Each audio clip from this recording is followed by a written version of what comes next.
Orang-orang yang punya relasi yang kuat dengan Tuhan, dia akan kuat berdiri menghadapi apapun. Makanya firman Tuhan berkata Filipi 4 ayat 13, segala perkara dapat kutanggung di dalam Dia yang memberikan kekuatan kepadaku. Pertanyaannya saudara, di dalam Dia atau tidak? Kalau tidak di dalam Dia, Anda tidak bisa kuat di tengah-tengah masalah yang saudara alami. Amin, Bapak Ibu Saudara.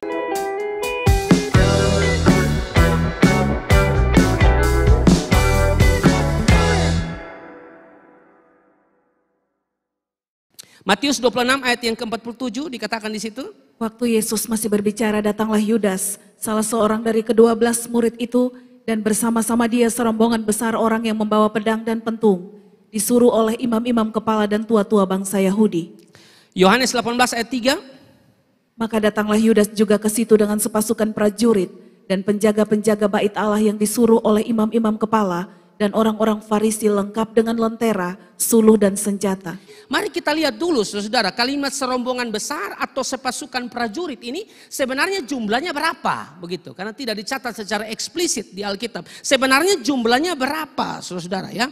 Kata pasukan di sini saudara, dia menggunakan bahasa Yunani spera saudara. Kata Yunani spera ini saudara adalah suatu pasukan yang besarnya adalah 1/10 dari legion. Satu legion itu adalah 6.000 saudara. Satu legion itu 6.000. Nah ini 1/10 dari satu legion yaitu 6.000. Berarti 600.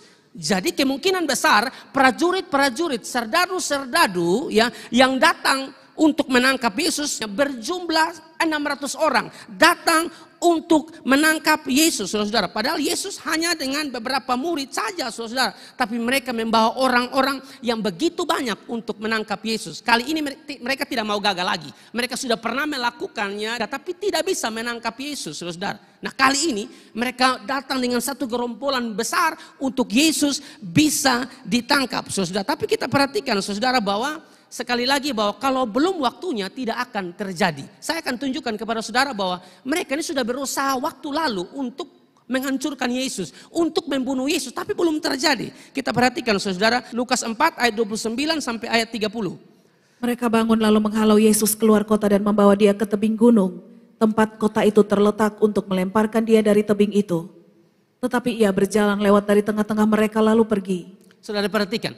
Untuk melemparkan dia dari tebing itu. Tetapi ia berjalan lewat dari tengah-tengah mereka lalu pergi. Sesuatu kalau belum saatnya saudara kita mau berusaha untuk menghancurkan orang itu. Kalau Tuhan belum izinkan itu tidak mungkin terjadi. Ini dalam skenario Bapak belum saatnya dia itu ditangkap. Belum saatnya dia dihukum saudara. Mereka sudah berusaha sekuat tenaga. Mau tolak dia, yang mau buang dia ya dari atas tebing. Tapi tidak bisa saudara. Perhatikan lagi Yohanes pasal yang ke-8 ayat 59. Lalu mereka mengambil batu untuk melempari dia, tetapi Yesus menghilang dan meninggalkan bait Allah. Saudara lihat yang berikut, mereka mengambil batu untuk melempari dia, tetapi Yesus menghilang dan meninggalkan bait Allah. Sekali lagi, kalau belum waktunya Anda mau berusaha seperti apapun tidak akan bisa menghancurkan Yesus karena memang belum saatnya, saudara. Yang berikut, Yohanes pasal yang ke-10 ayat 39. Sekali lagi mereka mencoba menangkap dia, tetapi ia luput dari tangan mereka.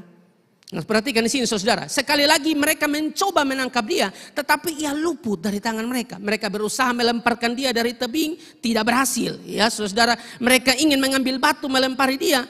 Tidak berhasil karena dia menghilang saudara. Mereka mencoba menangkap dia. Tidak berhasil saudara, diberkati oleh Tuhan. Ini yang saya bilang tadi. Kalau belum saatnya saudara terjadi. Tuhan belum mengizinkan itu terjadi saudara. Bapa belum mengizinkan itu terjadi dalam skenario Bapa.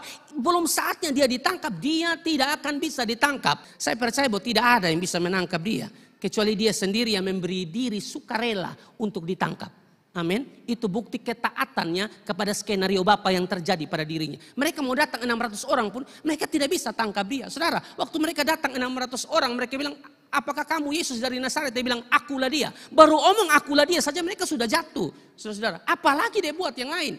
Hancur mereka. Tidak mungkin 600 orang bisa melawan kekuatan Yesus. Saudara, Yesus bisa buat apa saja sehingga 600 orang ini hancur. Tapi itu bukan. Dia datang untuk mati. Dia datang untuk taat sampai akhir saudara. Jadi ini hal yang menarik saudara. Tidak mungkin mereka mau datang mau tangkap dia seperti apapun. Tidak bisa tangkap dia. Kecuali dia sendiri yang memang menyerahkan dirinya dengan sukarela saudara. Saya bandingkan dengan waktu dia memberikan nyawanya waktu dia mau mati, saudara ya.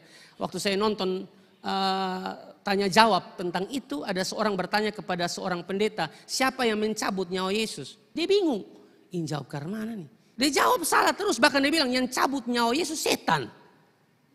Ini pendeta yang jawab begitu, yang cabut nyawa Yesus itu setan, saudara. Ya bagaimana mungkin setan bisa cabut nyawa Yesus, saudara diberkati oleh Tuhan. Kok bisa setan yang mengambil nyawa Yesus? Yang benar adalah Yesus sendiri yang memberikan nyawanya. Saudara ingat kan, ke dalam tanganmu kuserahkan nyawaku. Dia sendiri yang memberikan nyawanya, saudara diberkati oleh Tuhan. Bahkan di dalam Yohanes pasal yang ke-10 ayat 17 sampai ayat yang ke-18 dikatakan seperti ini, saudara. Bapa mengasihi aku oleh karena aku memberikan nyawaku untuk menerimanya kembali.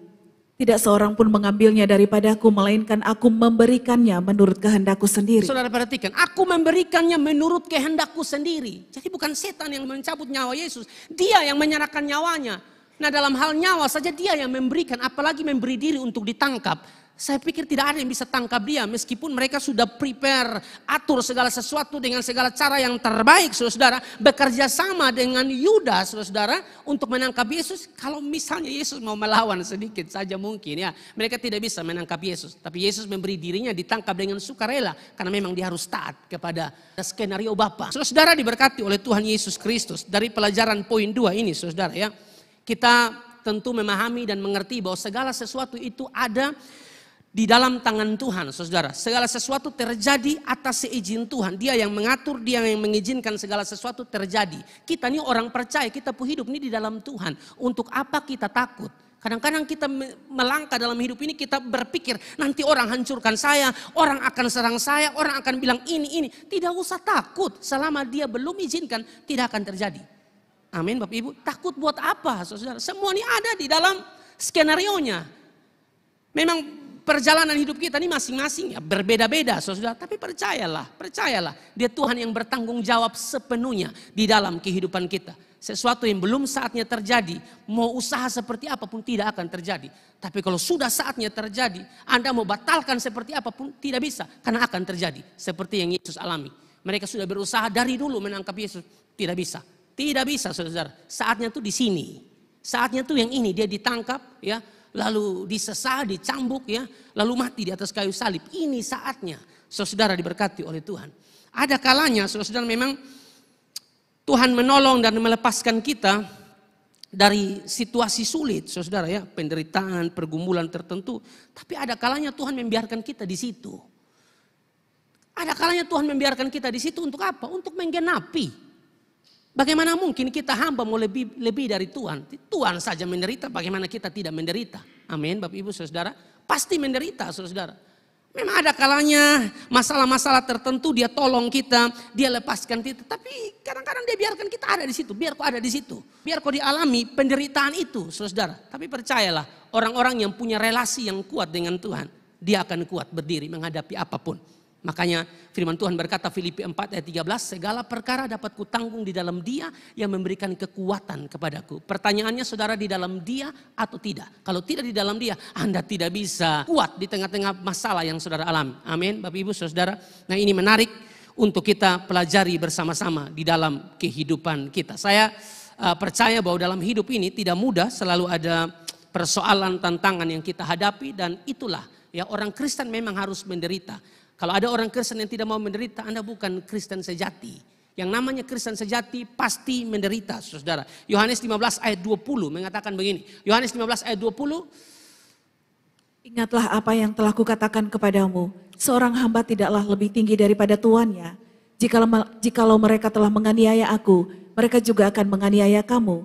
Jikalau mereka telah menuruti firmanku, mereka juga akan menuruti perkataanmu. Ingatlah apa yang telah kukatakan kepadamu, seorang hamba tidaklah lebih tinggi daripada tuannya. Jikalau mereka telah menganiaya aku, mereka juga akan menganiaya kamu. Semua kita pasti menderita. Tapi dalam penderitaan yang kita alami dalam hidup kita, relasi kita dengan Tuhan tidak boleh putus. Itu yang akan menolong setiap kita, saudara diberkati oleh Tuhan. Tapi jangan takut waktu kita mengalami penderitaan, saudara diberkati oleh Tuhan. Karena orang-orang yang mengalami penderitaan, saudara. Alkitab bilang, berbahagialah orang yang dianiaya karena kebenaran, mereka yang punya kerajaan sorga. Matius pasal yang kelima ayat 10 sampai ayat yang ke-12 saya bacakan. Berbahagialah orang yang dianiaya oleh sebab kebenaran, karena merekalah yang empunya kerajaan sorga. Berbahagialah kamu jika karena aku kamu dicela dan dianiaya dan kepadamu difitnahkan segala yang jahat. Bersukacita dan bergembira karena upahmu besar di sorga, sebab demikian juga telah dianiaya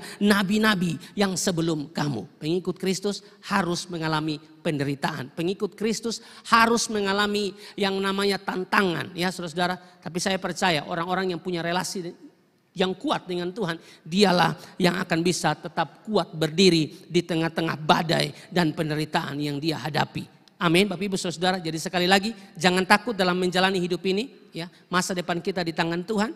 Tuhan yang atur dengan sempurna jalan hidup kita, ya. Setiap kehidupan kita, saudara, ada perlindungan. Tidak usah takut, tidak usah takut, ya. Semua atas seizin Tuhan. Seperti Ayub tuh, ya saudara, yang dialami oleh Ayub tuh atas seizin Tuhan. Itu ujian yang Tuhan izinkan terjadi, saudara. Kalau Tuhan tidak izinkan terjadi, iblis tidak bisa sentuh dia, tidak bisa. Itu Tuhan yang izinkan terjadi, saudara. Segala sesuatu atas seizin Tuhan.